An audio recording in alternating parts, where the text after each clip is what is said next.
ஏற்றவர், மக்களை நேசித்தவர், நல்லவர்கள் அரசியலில் நீண்ட காலம் வாழ முடியாது என்பதற்கு எடுத்துக்காட்டாக நம்மை விட்டு இறைவன் அவரை பிரித்துக் கொண்டதாகத்தான் நான் எண்ணுகின்றேன்.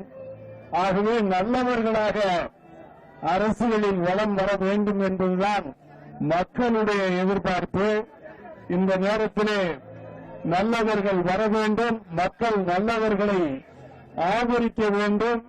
கேப்டன் அவர்களுடைய புகழ் என்றென்றும் நிலைத்திருக்க வேண்டும் என்று கேட்டு என்னுடைய ஆழ்ந்த இரங்கலையும் வருத்தத்தையும் இஸ்லாமிய சமுதாயத்தின் சார்பாகவும் தமிழ் மாநில முஸ்லிம் லீக்கின் சார்பாகவும் என்னுடைய இரங்கலையும் வருத்தத்தையும் அவர்களுடைய குடும்பத்தாருக்கும் தேமுதிக கட்சியினருக்கும் தமிழக மக்களுக்கும் கேப்டன் அவர்களுடைய ரசிக பெருமக்களுக்கும் தெரிவித்துக் கொள்கிறேன். நன்றி.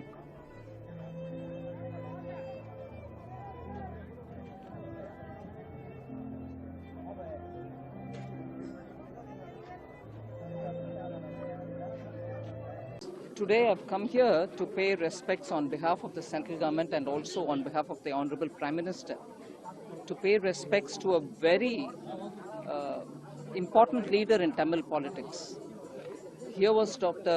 Sri Captain Vijaykanth, who was known as the most humane political leader. He had a huge following, like the way you can see it here. And most importantly, he was a self-made person. Everything that he earned, everything that he spent was all publicly acquired by him, by his efforts. He was a very upright person to that extent. And whatever he spent on the welfare of the poor was all his own earnings. More importantly, he changed a practice which existed in Tamil Nadu. And in that, he treated everybody who works for him as equal. What he ate, what he sat on, were all the same things which he gave for the others as well. He didn't treat people differently because they were doing different jobs.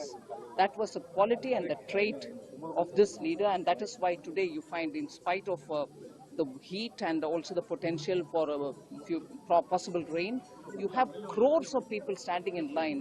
Yesterday I was told the lines were stretching up to 10 kilometers length. They've come to pay respects to their beloved leader. It is a great loss for Tamil politics.